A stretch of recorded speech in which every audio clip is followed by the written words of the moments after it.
इसका उदाहरण देकर के नाभाजी समझा रहे हैं। बोले भक्त कौन है इस भक्त माला के? बोले जैसे माला में मन के बहुत सारे होते हैं, ऐसे भक्त बहुत सारे होते हैं। तो इस माला में मन के हैं भक्त, और जिस चीज के मन के होते हैं माला उसी चीज की कहलाती है। यदि तुलसी के मन के तो तुलसी माला, रुद्राक्ष के मन के तो रुद्राक्ष की माला, स्फटिक के मन के तो स्फटिक की माला। ऐसे मन के हैं भक्त, इसलिए इस ग्रंथ का, इस माला का नाम क्या है? भक्त माल, भक्त माला। मन के हैं भक्त।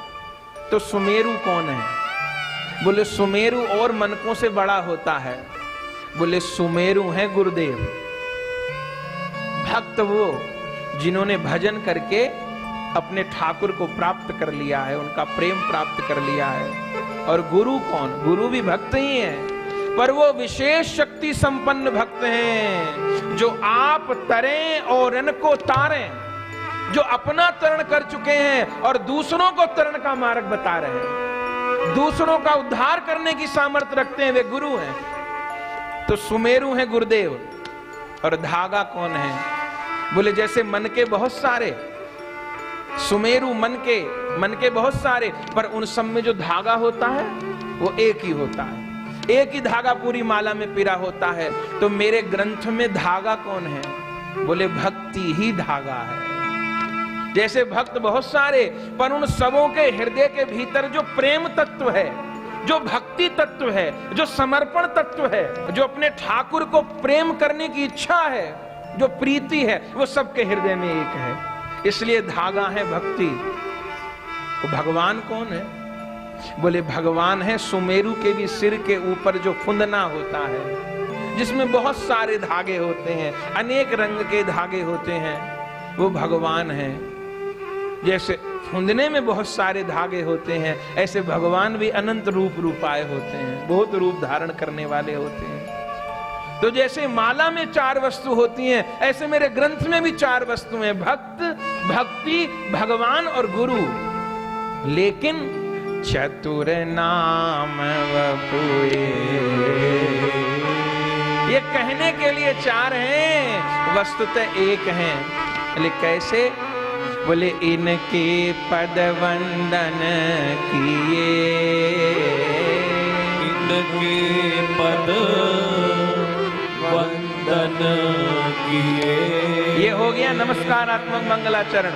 और नाशई विघ्न अनेक, नाशई विघ्न अनेक। ये हो गया आशीर्वादात्मक मंगलाचरण। इन भक्त, भक्ति, भगवान और गुरु के चरणों में प्रणाम करने पर, इनका हो जाने पर, इनकी शरण ले लेने पर जीव के समस्त विघ्नों का नाश होता है। और जीव का सबसे बड़ा विघ्न क्या है? सबसे बड़ा विघ्न है भगवान से विमुक्ता। जो गुरुदेव के निकट आते हैं, भक्त के निकट आते हैं, जिनके जीवन में भक्ति बढ़ती है, वे भगवान के निकट होते चले जाते हैं। गुरुदेव के निकट होना माने गोविंद के निकट होना, और गुरुदेव से दूर होना माने गोविंद से दूर होना। तो इनके पद वंदन किए नाशई विघ्न अनेक। जो जीव का सबसे बड़ा विघ्न है भगवत विमुक्ता, वो भगवत विमुक्ता भक्त, भक्ति, गुरु के शरणापन्न होने पर दूर होती है। तो पहले दोहे में मंगलाचरण किया, फिर दूसरा दोहा लिखा कि मंगल आदि विचार रह, मंगल आदि विचार रह, और वस्तु ना और अनूप, वस्तु न और अनूप।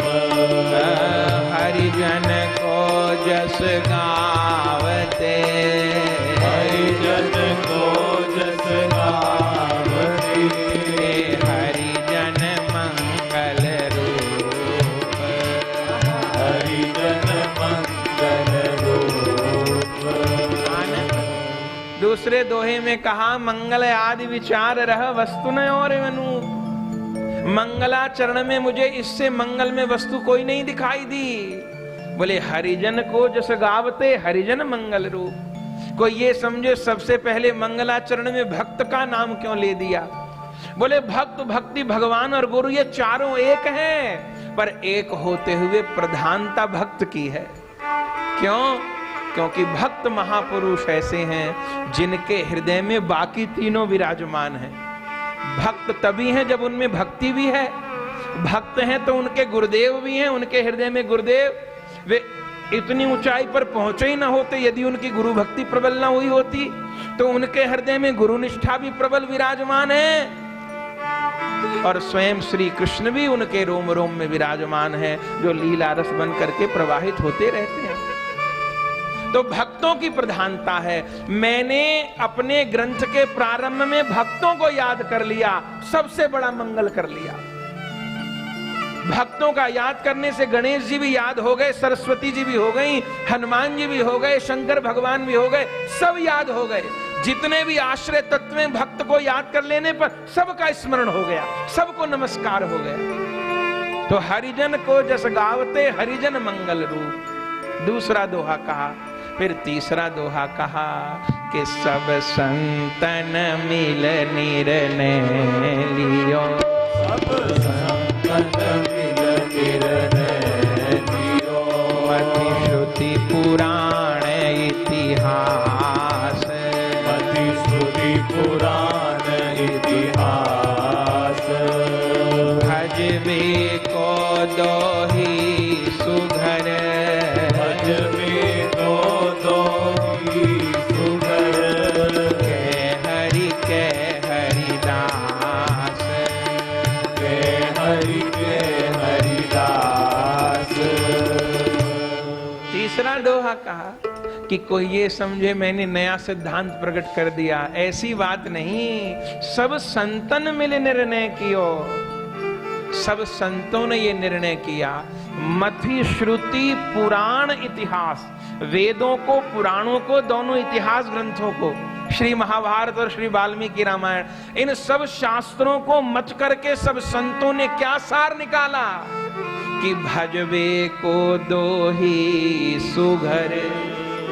भजन करे तो दो कई करे, कौन कौन? के हरि के हरिदास,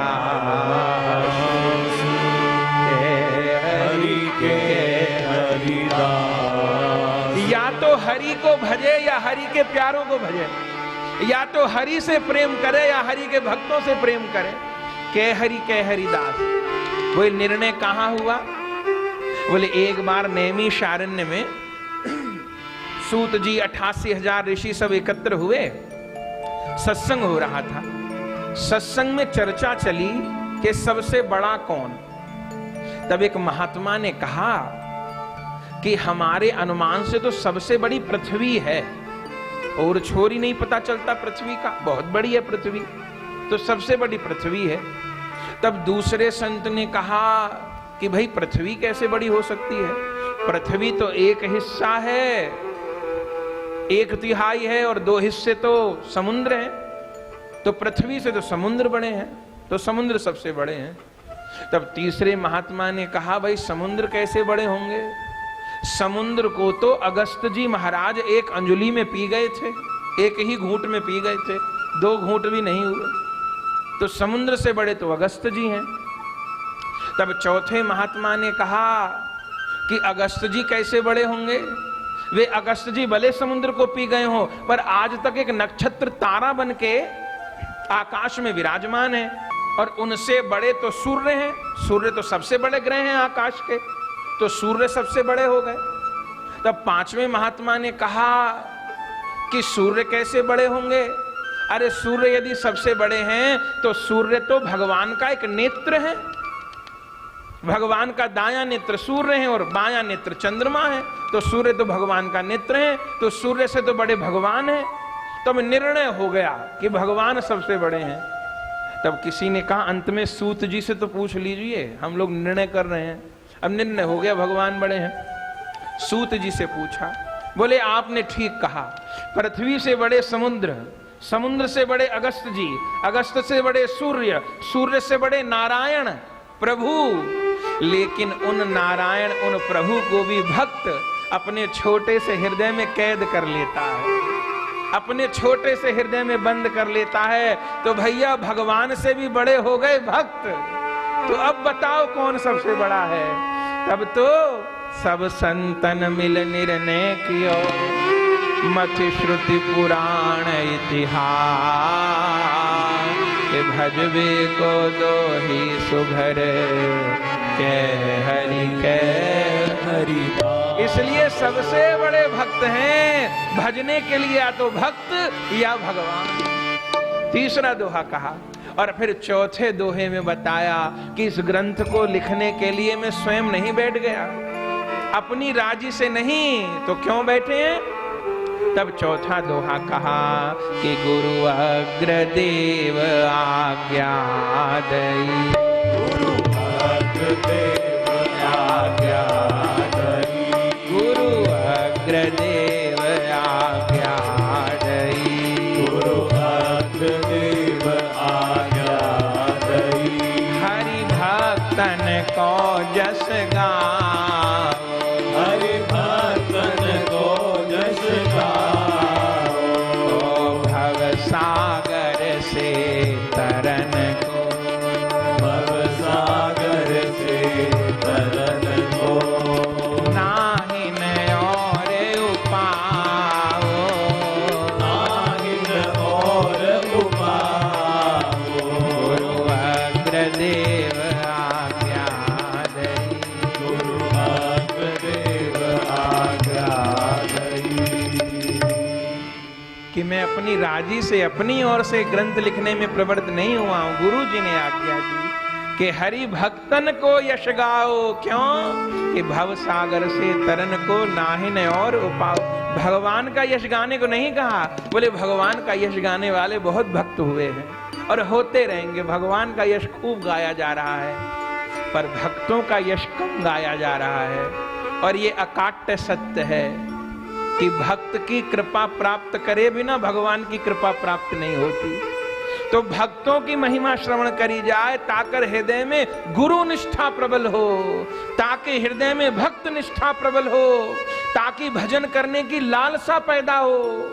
नहीं, अभी तो हृदय मरे पड़े हैं, केवल संसार की सुविधा जुटाने को ही हमने अपने जीवन का सबसे बड़ा लक्ष्य माना हुआ है कि बढ़िया से बढ़िया खा लो, अब बढ़िया से बढ़िया पहन लो और ज्यादा से ज्यादा सो लो, यही जीवन का लक्ष्य है। यदि यही काम है तो पशु में हम में फिर भेद ही क्या है? तो हरि भक्तन को यश गाओ, ताकि सुन करके भजन करने की लालसा हृदय में पैदा हो, मरे हृदय में भी चेतना आवे। क्योंकि भव सागर से तरन को नाहिन और उपाय, और कोई उपाय नहीं है। तो पहले 4 दोहे कहे, भक्तमाल जी छप्पे और दोहे में कही गई हैं। पहले 4 दोहे कहे, फिर गुरुदेव की आज्ञा लेकर के छप्पे लिखने प्रारंभ किए। छप्पे माने 6 पंक्ति का पद। श्री नाभाजी ने प्राय छप्पे ही कहे हैं प्रारंभ में और आखिर में दोहे कहे हैं। छप्पे लिखा, छप्पे लिखने बैठे, विचारने लगे। गुरु जी ने कहा था भगवान को स्मरण कर लेना, तो अपने आप भक्त लोग आ करके तुम्हारे हृदय में प्रकाशित हो जाएंगे। जैसे नौका दिख गई, जैसे माला पहनाते गुरु जी दिख गए। अब भगवान का स्मरण करने लगे कि हे प्रभु, अपने भक्तों को मेरे हृदय में प्रकट करिए। पर भक्त लोग तो प्रकट हुए नहीं। नाभाजी के हृदय में तो एक एक करके भगवान के 24 अवतार प्रकट होने लगे। मत्स्य भगवान, कच्छप भगवान, बराह भगवान, नरसिंह भगवान, हयग्रीव भगवान, परशुराम भगवान, श्री राम, श्री कृष्ण, श्री नारद जी, सनकादिक जी, नर नारायण जी, एक एक करके भगवान के स्वरूप हृदय में प्रकट होने लगे। श्री नाभाजी सबको प्रणाम कर रहे हैं। मत्स्य भगवान को प्रणाम, कच्छप भगवान को प्रणाम, श्री राम को प्रणाम, श्री कृष्ण को प्रणाम, श्री नरसिंह को प्रणाम, श्री वामन को प्रणाम, सबको प्रणाम। अब 24 अवतार छा रहे हैं नाभाजी के हृदय में। बहुत देर हो गई दर्शन करते करते, फिर हाथ जोड़कर कहा, हे नाथ, बड़ी कृपा करी जो इस अधम को दर्शन देने पधारे, पर मेरी एक जिज्ञासा है प्रभु। प्रभु ने कहा पूछिए। बोले सरकार, मैंने तो आपसे प्रार्थना करी थी कि आप एक एक करके अपने भक्तों को मेरे हृदय में प्रकट करिए। अब भक्त तो कोई आए नहीं, आप अपने 24 अवतारों से प्रकट हो गए। हे नाथ, मैं भगवान माल लिखने को नहीं बैठा हूं, भक्त माल लिखने को बैठा हूं। जब तक भक्त मेरे हृदय में नहीं आएंगे मैं किस प्रकार भक्तों के स्वरूप को जान पाऊंगा। भगवान ने कहा, अच्छा, अरे तुमने भक्तों को याद किया इसीलिए हम तुम्हारे चित्त में आए हैं। नाभा जी ने कहा, भक्तों को याद किया, आप आए, समझ में बात नहीं आ रही। भगवान ने कहा, अच्छा नाभा जी बताइए हम कौन हैं? बोले, आप भक्तों के आराध्य प्राण वल्लभ पूर्ण परात्पर परब्रह्म भगवान है, परमात्मा है। बोले, आप इतना ही जानते हैं हमारे बारे में? बोले, इतना ही जानते हैं कि आप भगवान हैं। बोले, आज आपको एक नई बात बताएंगे। बोले, क्या? बोले, आज तक आप हमको भगवान ही जानते थे ना, लेकिन हम केवल भगवान नहीं हैं, हम भक्त भी हैं। बोले, प्रभु ये तो बड़े अचरज की बात बताई आपने, आप भक्त कैसे हो सकते हैं? बोले, जिस समय भक्तों को प्यार लुटाता हूं, भक्तों पर कृपा करता हूं, उस समय तो उनके लिए भगवान हूं, लेकिन जब भक्तों के प्रेम के बंधन में आकर के उनकी सेवा करता हूं, उनकी टहल करता हूं, उस समय भगवान नहीं, उस समय भक्त हूं। अच्छा, भक्त माने क्या होता है? बोले, भृत्य शब्द से भक्त शब्द बना है। और भृत्य किसको कहते हैं? बोले, भृत्य कहते हैं सेवक को। अब बोले, बताओ, अर्जुन के रथ को किसने चलाया था? अर्जुन के रथ की सेवा किसने करी थी? भगवान महाभारत में अर्जुन का रथ नहीं चलाते हैं। जब सारथी बने हैं तो सबरा काम करते हैं, घोड़ों को नहलाते हैं, घोड़ों की मालिश करते हैं, घोड़ों को घास खिलाते हैं। अब बताइए, भगवान वाले काम है कि सेवक वाले काम है? भगवान कहते हैं, मैंने अर्जुन की सेवा नहीं करी, रथ नहीं चलाया, घोड़ों की सेवा नहीं करी। बोले, करी तो सेवक वाला काम किया का? बोले, किया। तो बताओ फिर सेवक भृत्य भक्त हुआ कि नहीं हुआ? बोले, हुए। बोले, जब नामदेव जी के घर में आग लग गई तो लक्ष्मी जी के साथ उनके घर पे छप्पर डालने कौन गया? कंधों के ऊपर बांस रख के, फूस रख के, रस्सी रख के। बोले, प्रभु आप ही गए। तो बताओ, नाभा जी मेरे स्वामी और मैं उनका भक्त हुआ कि नहीं हुआ? बोले, हुए सरकार। धन्ना के खेत में हल मैंने चलाया कि नहीं चलाया? बोले, चलाया सरकार। तो बताओ, धन्ना का भक्त हुआ कि नहीं हुआ मैं? अच्छा, त्रिलोचन भक्त के यहाँ अंतर्यामी रूप में नौकर बन के नौकरी करी कि नहीं करी?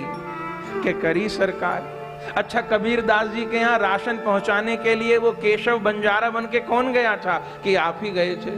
बताओ, बैलों के ऊपर सामान लाद कर गया, उनके घर में राशन पहुंचा के आकर आया। बताओ, ये सेवा वाला काम किया कि नहीं किया? बोले, किया। तो महाराज, जब भक्तों पर जिस समय कृपा करता हूं, भक्तों की आराधना को स्वीकार करता हूं, उस समय केवल भक्तों के लिए भगवान हूं। बाकी असलियत में तो भक्त कहते हैं दास हैं, दास हैं, दास हैं। ये दास नहीं है, वास्तव में तो भक्ति करके मुझे दास बना लेते हैं। ये स्वयं तो स्वामी हो जाते हैं, मुझे दास बना लेते हैं। तो वास्तव में भक्त मेरे भक्त हैं और मैं अपने भक्तों का भक्त हूं। मेरी प्रतिज्ञा है, ये यथा माम प्रपद्यन्ते तां स्थैव भजाम्यहम्। जो भक्त मुझको जैसे भजता है, मैं भी उसको वैसे ही भजता हूं। तो बताइए, मैं भक्तों का भक्त हुआ कि नहीं हुआ? तब तो महाराज बड़े प्रसन्न हो गए। तब आप क्या चाहते हैं? तब श्री ठाकुर जी ने कहा, हम ये चाहते हैं कि भक्त माल में सबसे पहले हमारा नाम आना चाहिए, क्योंकि हम दुनिया में सबसे बड़े भक्त हैं। नाभा जी ने कहा, बलिहार है, बलिहार है प्रभु। अब भक्त माल में भक्तों का नाम पीछे आवेगा, पहले आपका आवेगा। तो आप जानते हैं भक्त माल का प्रथम छप्पे क्या है? प्रथम छप्पे में नाभा जी ने भगवान के 24 अवतारों को स्मरण किया है। इस छप्पे का पाठ कर लीजिए तो 24 अवतारों की वंदना प्रणाम हो जाता है। श्री नाभा जी ने गाया, जय जय मीन वराह कमट नर हरि बलि वामन। जय जय मीन वराह कमट नर हरि बलि वामन। जय जय मीन वराह कमट नर हरि बलि वामन।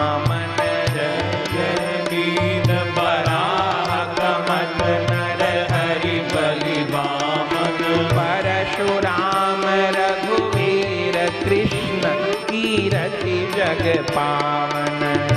परशुराम रघुवीर कृष्ण कीरति जग पावन। बुद्ध कल की अरु व्यास प्रथु हरिहंस मनवंतर। बुद्ध कल की अरु व्यास प्रथु हरिहंस मनवंतर। यज्ञ ऋषभ हयग्रीव ध्रुव वरदेन धनवंतर।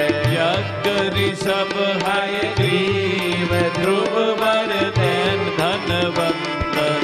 बद्रीपति दत्त कपिल देव सनकादिक करुणा करो। बद्रीपति दत्त कपिल देव सनकादिक करुणा करो। 24 रूप लीला रुचिर 20 रूप लीला रुचिर। श्री अग्रदास उर पद धरो। श्री अग्रदास उर पद धरो। 24 रूप लीला रुचिर अग्रदास उर पद धरो। 24 रूप लीला रुचिर श्री अग्रदास उर पद धरो। आनंद हो गया महाराज। पहले छप्पे में भगवान के 24 अवतारों को स्मरण किया। सबसे पहले भक्तमाल में भगवान का ही नाम लिखा। फिर प्रभु से पूछा, अच्छा प्रभु एक बात और बता दीजिए कि इस भक्तमाल के प्रधान श्रोता कौन है? भगवान ने कहा, देखो भैया, मेरी कथा के प्रधान श्रोता भक्त लोग हैं, तो भक्तों की कथा का प्रधान श्रोता कौन है? ऐसे तो सभी सुन सकते हैं, पर प्रधान श्रोता कौन है? जैसे श्री राम कथा के प्रधान श्रोता कौन है? प्रभु चरित्र सुनबे को रसिया, राम लखन सीता मन बसी। श्री राम कथा के प्रधान श्रोता हनुमान जी हैं। श्रीमद् भागवत जी के प्रधान श्रोता कौन है? श्री परीक्षित जी महाराज।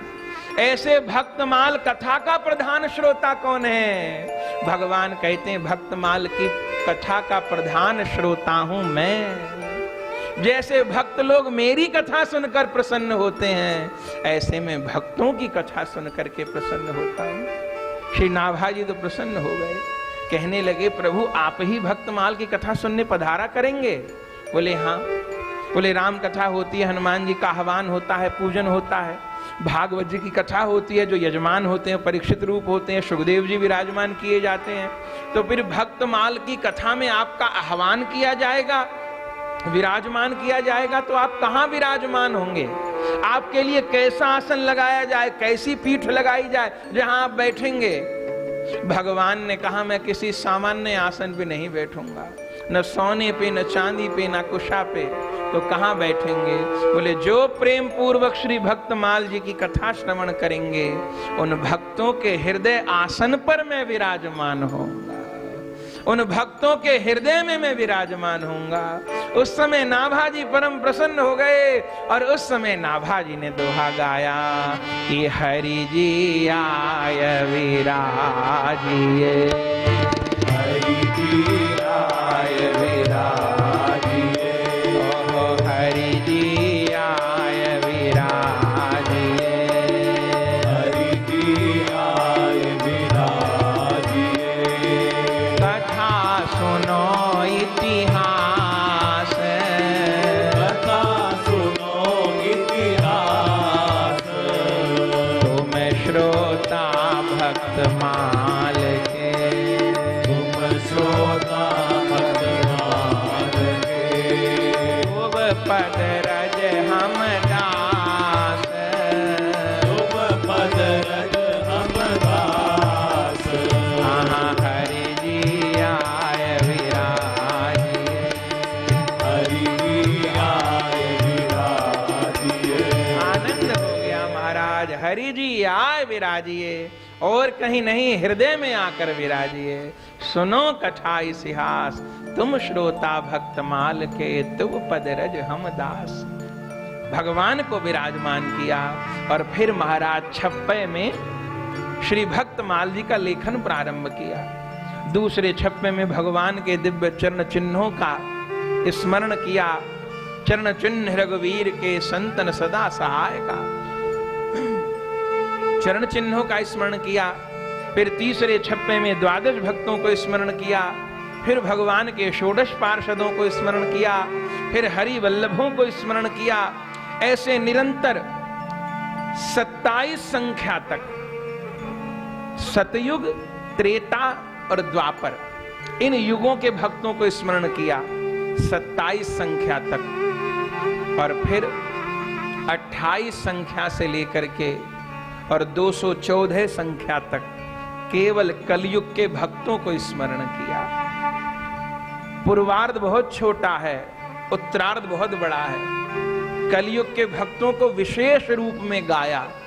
बोले कारण ये कि कलयुग के भक्तों पर जैसी कृपा भगवान ने करी, इतनी कृपा सतयुग, त्रेता, द्वापर के भक्तों पर नहीं करी।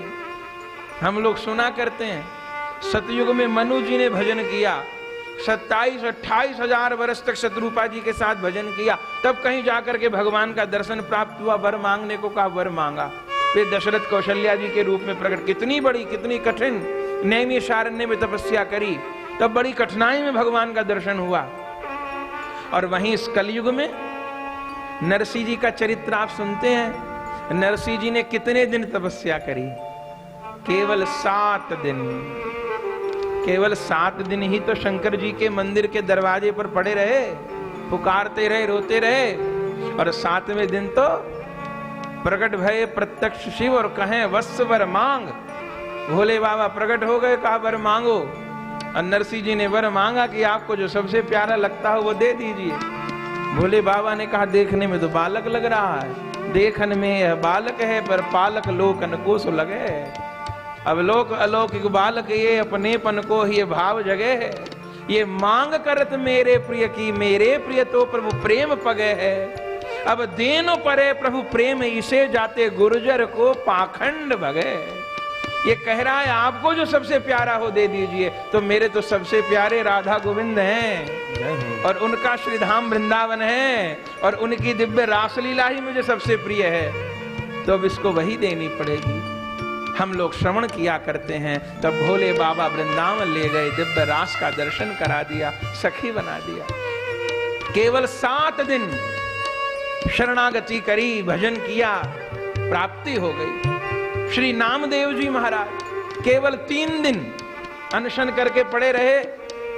ठाकुर जी ने दूध नहीं पिया। नाना जी कह गए थे भगवान को दूध पिला करके सेवा करनी, नहीं पिया 3 दिन तक। और तीसरे दिन फिर कटारी लेकर के बैठ गए कि हे प्रभु या तो दूध पी लो और नहीं पियोगे तो भी आपके सामने अपना गला काट रहा हूं। और जब हाथ में छुरा लेकर के बैठ गए नामदेव जी, तो हम लोग नामदेव जी का चरित्र सुनते हैं कि प्रभु प्रकट हुए। एक हाथ से नामदेव जी का हाथ पकड़ लिया था और एक हाथ से वो दूध का पात्र ले लिया था और गट गट करके भगवान पीने लगे थे। तब नामदेव जी ने फिर भगवान का हाथ पकड़ा था कि अरे माना आप 3 दिन से भूखे हो, पर मैं भी तो भूखा हूं। अब पीने लगे तो सारा ही पी जाओगे, छोड़ोगे नहीं मुझे कुछ। तब ठाकुर जी ने थोड़ा दूध बचाया और नाभा जी ने भगवान के अधरों से लगा। जब वो प्रसादी दूध पिया तो हृदय में भगवान की लीला खेलने लग गई। रोम रोम में प्रिया प्रीतम की लीला का प्रकाश हो गया। तो कितने दिन जोर मारा? 3 दिन। 3 दिन में कृपा के दरवाजे खुल गए। तो इस कलयुग पर जितनी कृपा करी भगवान ने, उतनी कहीं नहीं कृपा करी।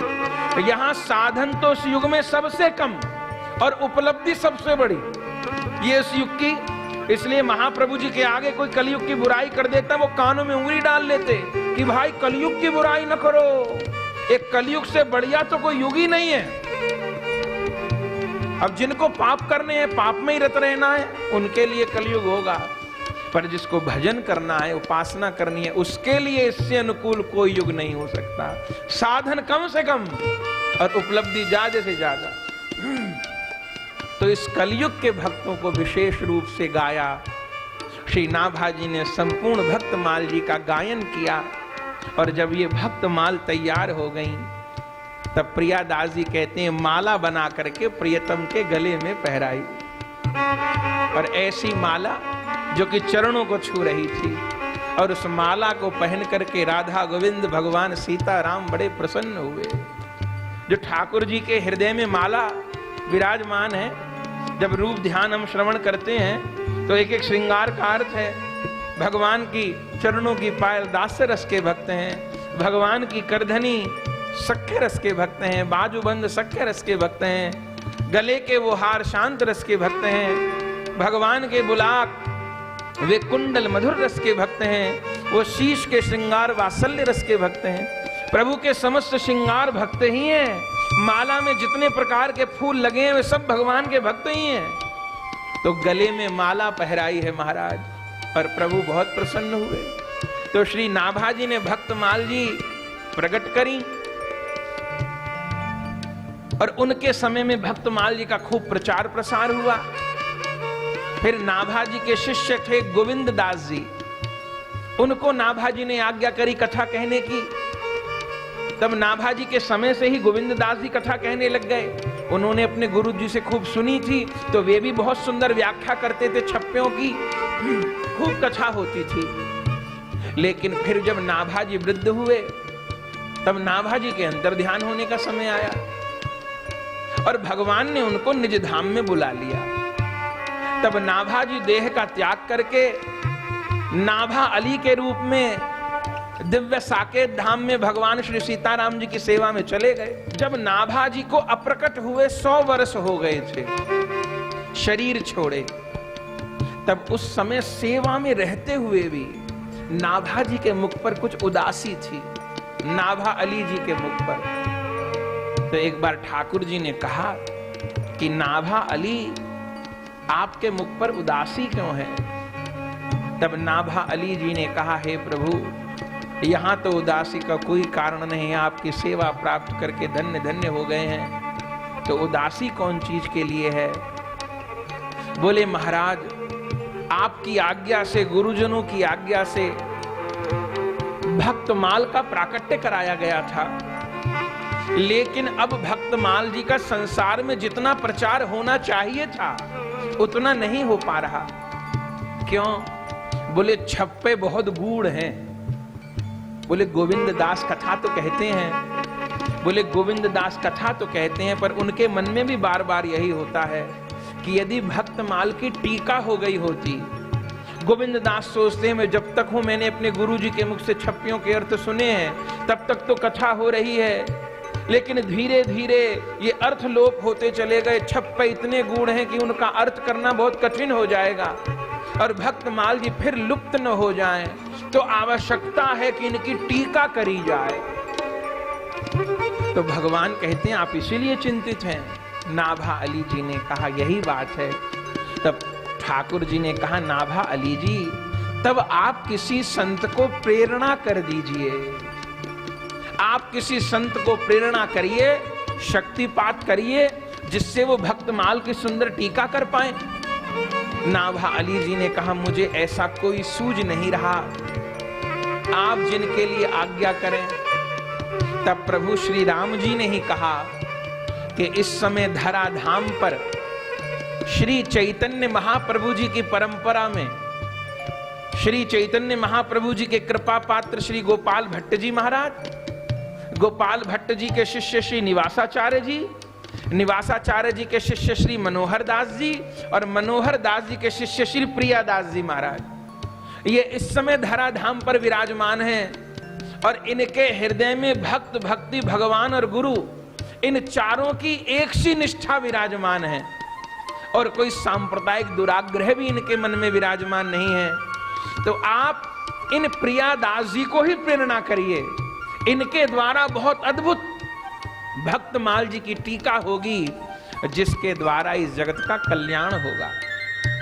उस समय नाभा जी को आज्ञा करी, और श्री नाभा जी ने श्री प्रियादास जी को स्वप्न दिया। प्रियादास जी उस समय जमात लेके घूमा करते थे, और जमात लेके घूमने का कारण था नाम का प्रचार, जगह जगह जाकर के सत्संग हो, जीव लोग भगवान नाम में लगे, इसी कारण धाम छोड़ करके घूमा करते थे। तो प्रियादास जी उस समय संत मंडली के साथ संयोग से जयपुर ही आए हुए थे और जयपुर में गलता जी आए हुए थे दर्शन करने के लिए।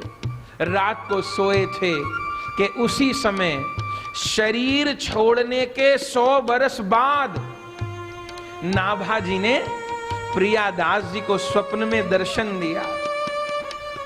बोले क्या दर्शन दिया?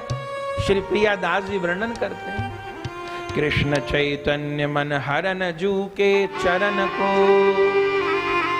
ध्यान नाम सदा मुख गाइए, ताहि समय नाभा जो आज्ञा दैलई धार, टीका विस्तार भक्त माल की सुनाए। श्री प्रियादास जी कहते हैं, कृष्ण चैतन्य महाप्रभु कृष्ण चैतन्य मन हरन जू के चरण को ध्यान मेरे नाम मुख गाइए। जिस समय सवेरे मैं श्री कृष्ण चैतन्य महाप्रभु जी के नाम का कीर्तन कर रहा था, मैं गौर गोविंद और गुरुदेव इनका एक साथ दर्शन कर रहा था, मैं कीर्तन करते हुए मगन हो रहा था। मेरी आंखों के आगे राधा गोविंद प्रकट थे, मेरी आंखों के आगे निताई गौरांग भुजा उठाकर प्रकट थे और मेरी आंखों के आगे मेरे गुरुदेव भगवान भी प्रकट थे। महाप्रभु कृष्ण चैतन्य मन हरन जू के चरण को ध्यान मेरे नाम मुख गाइए। प्रियादास जी कह रहे मैं मगन हो रहा था कीर्तन करते हुए, महाप्रभु जी का दर्शन करते, गोविंद का दर्शन करते, गुरुदेव का दर्शन करते। उसी समय क्या हुआ? बोले थोड़ी देर के लिए वो झांकी तो लोप हो गई और उसकी जगह श्री नाभा गोस्वामी जी प्रकट हो गए। मैं देखता रह गया, पहचान नहीं पाया कि ये कौन है। तब प्रियादास जी ही लिखते हैं, मैंने हाथ जोड़ के पूछा, हे नाथ आप कौन है? तब उन संत ने कहा, प्रियादास जी हमारा नाम नाभा गोस्वामी है, यही हमारे गुरुदेव ने हम पर कृपा करी थी। तो हे नाथ मुझे हम पर कृपा करने का कारण क्या है? बोले आपसे प्रार्थना करनी है। क्या? बोले ताही समय नाभाजू ने आज्ञा दैलई धार, टीका विस्तार भक्त माल की सुनाए। आज्ञा दी, आपसे निवेदन है कि आप भक्त माल की टीका करिए विस्तार से। और कैसी टीका करिए? कीजिए कवित्त बंद छंद अति प्यारो लगे, जगे जग माही कहीं वाणी विरमाए। कवित्त में छंद में टीका करिए, पद्यात्मक टीका करिए, गद्यात्मक नहीं, पद्यात्मक टीका करिए। ऐसी टीका जो जगह जग माही कहीं वाणी विरमाई, जो टीका इस जगत में प्रकाशित हो, जिसके कारण भक्त माल जी चाहूं और प्रकाशित हो जाएं। प्रियादास जी ने उस समय हाथ जोड़ करके भावना में कहा था कि हे नाभा जी जानो निज मति, मैं अपनी मति को सामर्थ्य को जानता हूं, मेरे से दुष्कर कार्य नहीं होगा। नाभा जी ने कहा, जब मेरे गुरुदेव ने मुझे भक्तमाल लिखने को कहा था तो मैंने भी यही बात कही थी कि मेरे पे नहीं होगा। पर भैया जीव पे तो कुछ नहीं होगा, जीव पे साधन नहीं बन सकता, जीव पे एक काम हो सकता है कि ये गुरु का हो जाए और गोविंद का हो जाए। इसके आगे के सारे काम तो ठाकुर खुद ही किया करते हैं, गुरुदेव खुद ही किया करते हैं। बस एक काम कर ले कि गुरुदेव के चरणों में समर्पण कर दे, हृदय से मान ले कि मैं श्री कृष्ण का हूं, मैं श्याम सुंदर का हूं, मेरे जीवन सर्वस्व श्री राधा गोविंद है। ये देह प्रिया प्रियतम को प्राप्त करने के लिए मिला है। ये संसार, ये जितना भी प्रपंच है, ये सब असत्य है। इसको मैं भजन में सहायक मानूं, बस इसका प्रयोग कर लेना है, इस्तेमाल कर लेना है, इसमें अटकना नहीं है। मेरी मंजिल राधा गोविंद है, मेरी मंजिल इस जगत के सामान नहीं है, इस जगत की उपलब्धियां मेरे सामान नहीं है, मेरा लक्ष्य नहीं है, मेरे लक्ष्य राधा गोविंद है। इतनी बात मान ले, गुरुदेव का हो जाए और गोविंद का हो जाए, उनके हाथ का खिलौना बन जाए, फिर वो जैसे चाहेंगे नचा लेंगे, जो चाहेंगे करवा लेंगे, बस उनके हाथ का खिलौना बन जाए। मैंने भी अपने गुरुदेव को यही कहा था, प्रियादास जी, कि मेरे में मति नहीं है, पर मेरे गुरुदेव जो चाहते थे मेरे से करवा लिया, इसलिए आप भी हिम्मत न हारिए। प्रियादास जी ने कहा, जानो निजमति ए पे सुन्यो भागवत सुख द्रुमन प्रवेश कियो, ऐसे ही कहा ये। मैंने भागवत जी में सुना है, जब व्यास जी सुखदेव जी के पीछे पीछे जा रहे थे, तब सुखदेव जी ने उत्तर नहीं दिया था। सुखदेव जी से तदात्म प्राप्त करके एक लता पता ने व्यास जी को उत्तर दिया था। जैसे सुखदेव जी लता पता के भीतर प्रवेश करके अपने पिता को उत्तर देते हैं, ऐसे ही मुझे आशा है नाभा गोस्वामी जी, आप स्वयं मेरे हृदय में विराजमान होकर के अपने इस दिव्य ग्रंथ की मेरे से टीका करवा लेंगे। मेरे में कोई सामर्थ्य नहीं है, मेरे में योग्यता नहीं है। तो नाभा जी आज्ञा देकर के चले गए थे, और तब श्री प्रियादास जी ने, आहा क्या कहना, अद्भुत टीका करी, जिस टीका को कहते हैं भक्ति रस बोधनी। और टीका पढ़ के ये नहीं पता चलता कि मूल कौन है। छप्पे टीका के बिना अधूरे हैं, और टीका छप्पे के बिना अधूरी है। छप्पियों का प्रकाश ही टीका में हुआ है, भक्ति रस बोधिनी टीका। और आज तक संतों का यही क्रम चला आ रहा है। भक्तमाल जी का जब भी लेखन गायन होता है तो प्रियादास जी की टीका के साथ होता है। तो प्रियादास जी ने 214 दोहा और छप्पे मिलाकर के तो श्री नाभा गोस्वामी जी ने वर्णन किया। दोहा छप्पे मिला के 214 संख्या है, और प्रियादास जी ने 634 कवित्तों में श्री भक्तमाल जी की टीका करी, और वो टीका बहुत अद्भुत है। उसी के आधार पर हम चरित्रों को श्रवण करेंगे।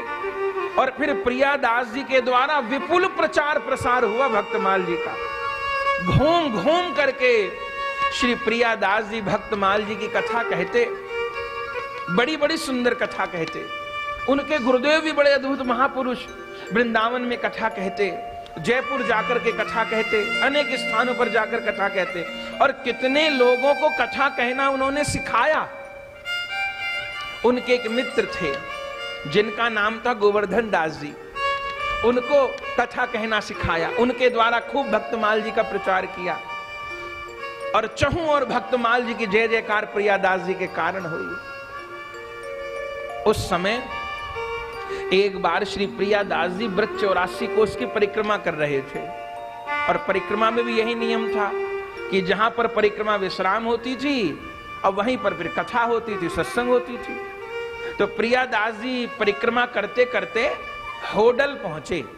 होडल भी व्रत 84 कोष में आता है। तो होटल में एक महंत रहते थे, उनका लाल दास जी नाम था। जब परिक्रमा होडल पहुंची, उन लाल दास जी को पता चला कि ये प्रियादास जी परिक्रमा लेकर के आ रहे हैं, तो जाकर के चरणों में प्रणाम किया और हाथ जोड़कर कहा कि हे नाथ, आपकी बड़ी दया, अब आप होडल आए हैं तो थोड़े दिन रुकिए। आपका कुछ ऐसा तो नहीं है कि इतने दिन में परिक्रमा पूरी करनी है, कोई ऐसा दिन तो निश्चित नहीं है, जब होगी होगी पूरी हो जाएगी। अब कुछ दिन होडल रुक जाइए। बोले सेवा क्या है? बोले आप भक्तमाल बड़ी सुंदर कहते हो, और हमारे ठाकुर जी बड़े रसिया हैं कथा सुनने के, तो कुछ दिन हमारे ठाकुर जी को भक्तमाल सुना दीजिए। प्रियादास जी ने कहा ठीक है। प्रियादास जी विराजमान हो गए लालदास जी के यहाँ, और उनके ठाकुर जी का उत्सव भी था, पाठोत्सव भी था। बहुत जोर कथा होने लगी। अब कितने संत महंत वैष्णव ब्रजवासी आने लगे, खूब सुंदर कथा कीर्तन होता था। जितनी जमात थी सब रुक गई, सबका प्रसाद रहने की सब व्यवस्था लालदास जी ने कर दी। अब बहुत भीड़ होती थी, तो उस कथा सुनने को चोर भी आते थे। अब और लोग तो मगन हो जाते कथा सुनने में, अब वो चोर लोग देखते रहते कि यहां से कौन चीज कैसे उठाई जाए, इसी फिराक में रहते थे। एक दिन तो रात को वो चोर वहीं सो गए। लालदास जी से कहा महाराज बहुत दूर से आए, कहां लौटेंगे, कथा इतनी सुंदर हो रही है, अब मन है कि यहीं रह जाते हैं। लालदास जी ने कहा ठीक है भैया, जैसे सबके आसन लगे आप भी अपना आसन लगाओ, प्रसाद में कहीं कमी नहीं है। वे चोर भी रह गए। अब रात को तो सब लोग महात्मा सो गए, फिर चोरों को कहानी। ये बार बार दिन में ठाकुर जी को देख रहे थे कि ठाकुर जी बड़े चमक रहे हैं। इनको लगा कि सोने के हैं और इतने आभूषण पहने, इतने बर्तन हैं चांदी के, तो और कुछ तो इन महात्माओं के पास है नहीं, क्यों न ठाकुर जी पे हाथ साफ करा जाए। और रात को तो महाराज सब लोग सो, इन्होंने मंदिर का ही ताला तोड़ लिया और ठाकुर जी के सबरे गहना भर लिए, जितने उनके चांदी के सेवा के बर्तन थे वो भर लिए। चलो सामान भर लिया तो कोई बात नहीं, इन्होंने ठाकुर जी भी झोले में डाल लिए और ठाकुर जी सबरा सामान लेके तो रात में चले गए।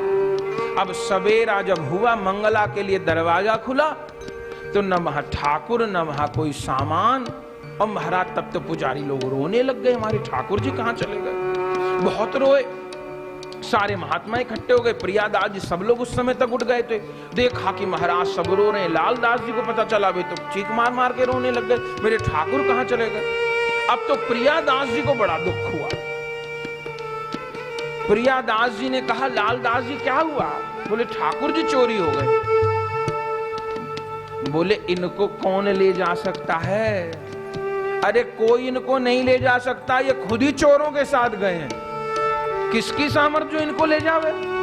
यही जरूर गए हैं। और क्यों गए हैं। बोले आज से कथा शुरू हुई है भक्तमाल की। मुझे तो नाभाजी ने ये कहा था भक्तमाल की टीका करिए, ये कथा भगवान को बड़ी प्यारी है, पर मुझे समझ आई ये भगवान को कतई प्यारी नहीं है। अरे प्यारी होती तो कथा छोड़ के भागते।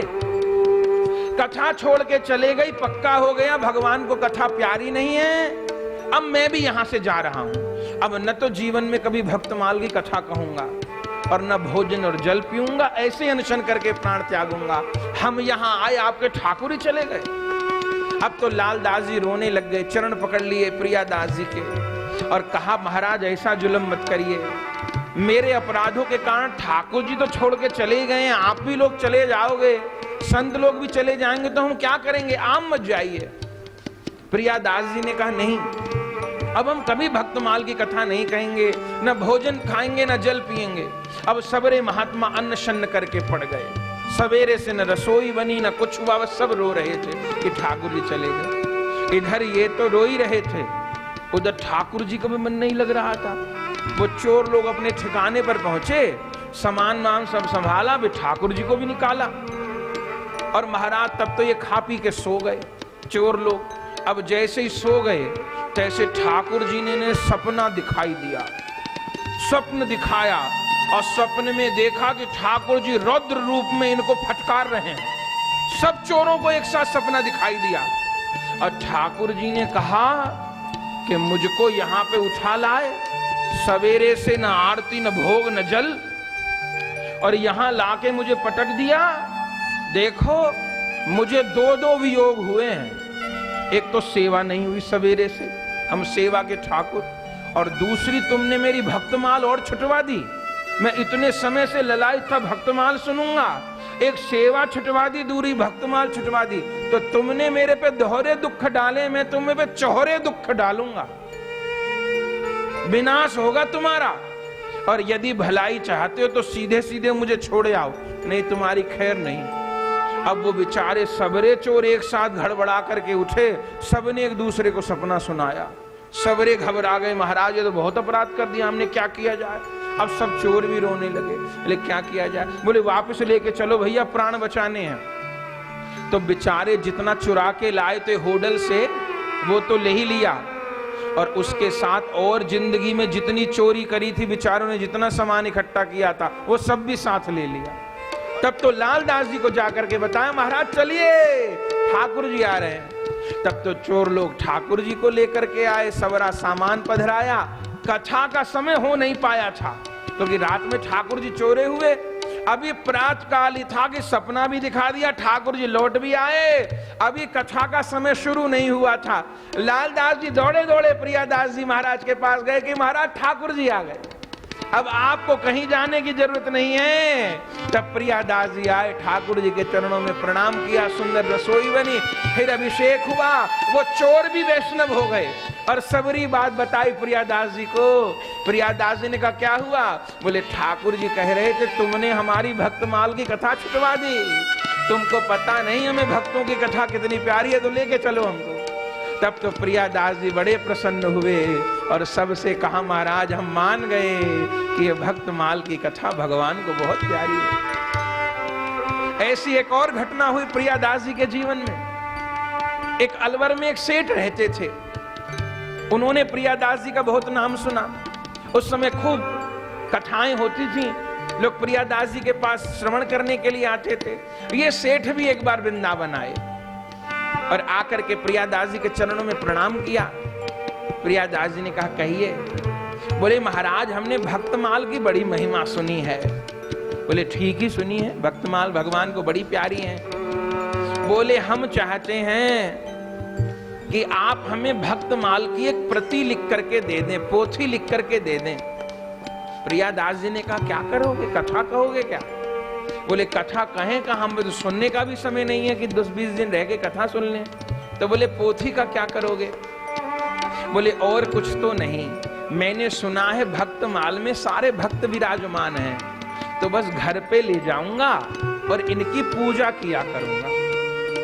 जब ऐसी बात सुनी तो प्रियादास जी बड़े प्रसन्न हुए। बोले इतना भाव है तो बड़ी अच्छी बात है, हम लिख देंगे। उस समय कोई छपाई खाने तो थे नहीं, तो प्रियादास जी ने पूरी पोथी अपने हाथ से लिख के दी उनको और उनको दे दी। अब वो सेठ ले गए अपने नगर में और ले जाकर के जिस कमरे में रहते थे वहां एक अलमारी में विराजमान कर दी। अब कह के तो ये आए थे पूजा करूंगा, पर उन सेठ जी को समय कहाँ था, तो एक ही दिन फूल चढ़ा दिए, एक ही दिन तुलसी चढ़ा दी, एक ही दिन चंदन चढ़ा दिया, फिर जिंदगी में कभी चढ़ाया नहीं, बस विराजमान किए रहते थे और फिर अपने घर के कामों में लग गए। बूढ़े हो गए, पर अपने बच्चों को कह रखा था कि देखो जब मेरा शरीर छूटने लग जाए तो तुम लोग एक काम करना। बोले क्या? कि यदि मैं मरने लगूं तो मेरे सीने के ऊपर ये भक्तमाल की पोथी रख देना, बस इतना काम करना। उन्होंने कहा अच्छा ऐसा करेंगे। अब वो बुजुर्ग हुए, उनके मरने का समय आया, पर जीवन में उन्होंने भजन सत्कर्म तो किया नहीं था, तो मरते समय उनकी बोली बंद हो गई, वचन निकलने बंद हो गए। अब सबरे घर के लोग खड़े थे उनको घेरे हुए, अब वो बार बार उंगली का इशारा करें अलमारी की ओर। अब वे लोग भी भूल गए कि कभी बात कही थी कि ऐसे करना, बार बार उंगली का इशारा करें अलमारी की ओर, बार बार करें। तब किसी एक पुत्र को ध्यान आया कि महाराज ये बार बार अलमारी की तरफ इशारा कर रहे हैं, कुछ रखा है क्या इसमें? जो खोले तो उसमें पोथी धरी हुई थी भक्तमाल जी। तब ध्यान आ गया, महाराज कह गए थे प्राण निकलने लगे तो मेरे सीने पे धर देना भक्तमाल जी।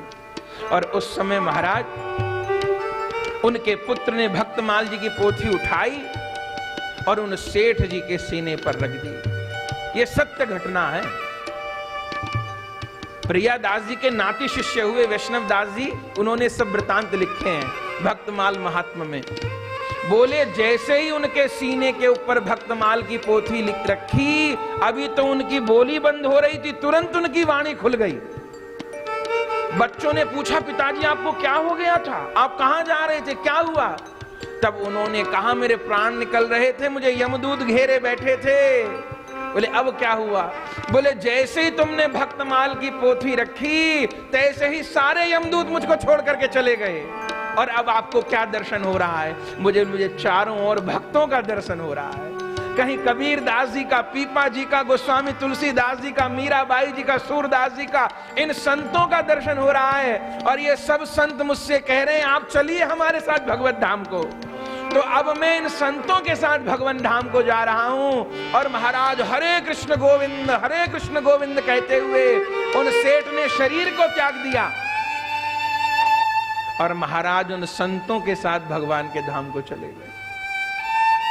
तब तो महाराज वैष्णवदास जी ने वर्णन किया कि उनके पुत्र देख करके अचंभे में रह गए और नियम बना लिया कि नगर गांव में जो भी व्यक्ति मरणासन्न होगा उसके हृदय के ऊपर भक्तमाल जी की पोथी रखी जाएगी। श्री वैष्णव दास जी कहते हैं कि उनके पुत्रों ने वृंदावन में आकर के मुझे सारी बात बताई और लिखवाई, तब से मैंने महात्म्य में इस लीला का निरूपण किया। ऐसी श्री भक्तमाल जी कृपा करने वाली है। ये भी प्रियादास जी के समय की घटना है। और एक प्रियादास जी के मित्र जिनका भी नाम लिया गोवर्धन दास जी, ये भी खूब भक्तमाल जी की कथाओं का प्रचार प्रसार करते, घूम घूम कर कथाएं कहते, अलग अलग जगह जाके कथा कहते। एक बार ये राजस्थान में एक स्थान है सांभर की झील, वहां पर कथा कहने के लिए इनको जाना था। तो ये भी ब्रज से पैदल ही चले। चलते चलते रास्ते में जयपुर आया। जयपुर में गोविंद देव जी विराजमान है, अभी आप सबने दर्शन किया है। ये ठाकुर तो वृंदावन के ही हैं, रूप गोस्वामी जी के द्वारा प्रकट किए हुए। गोविंद देव जी के दर्शन का लोभ नहीं दबा सके तो सोचे गोविंद देव जी होके तब आगे चलेंगे। गोविंद देव जी के मंदिर पहुंचे तो उस समय गोविंद देव जी की सेवा में पुजारी रहते थे, उनका नाम था श्री राधा रमण दास। वे जानते थे गोवर्धन दास जी को। आते हुए देखा, बड़े प्रसन्न हुए, प्रणाम किया और कहा गोवर्धन दास जी कहां जा रहे हैं? बोले हम सांभर की झील जा रहे हैं, वहां कथा का न्योता है, कथा कहने जा रहे हैं। बोले ऐसा कोई दिन तो निश्चित नहीं है कब पहुंचना है? बोले ऐसा तो निश्चित नहीं है। बोले जब आप जयपुर आई गए हैं तो थोड़े दिन हमारे गोविंद देव जी को कथा सुना दीजिए। हमारे गोविंद देव बड़े राजी होते हैं भक्तमाल की कथा सुन के। गोवर्धन दास जी ने कहा ठीक है। अब वहां जयपुर में गोविंद देव जी के मंदिर में कथा होने लग गई। अब बड़ी सुंदर कथा कहते थे गोवर्धन दास जी, खूब प्रेम से जयपुर वासी आके कथा सुनते थे। अनेक दिन कथा हुई। फिर उन्होंने श्रोताओं से कहा कि भाई देखो हम घर से सांभर की झील के लिए निकले हुए हैं, तो वहां कथा कह आए, फिर लौट करके आएंगे तो फिर देख लेंगे आगे कथा, फिर पीछे सुना देंगे। बोले ठीक है। तब आगे की यात्रा करी, सांभर की झील गए, वहां सत्संग करके आए। बहुत महीनों कथा हुई वहां पर। फिर वहां से लौटे।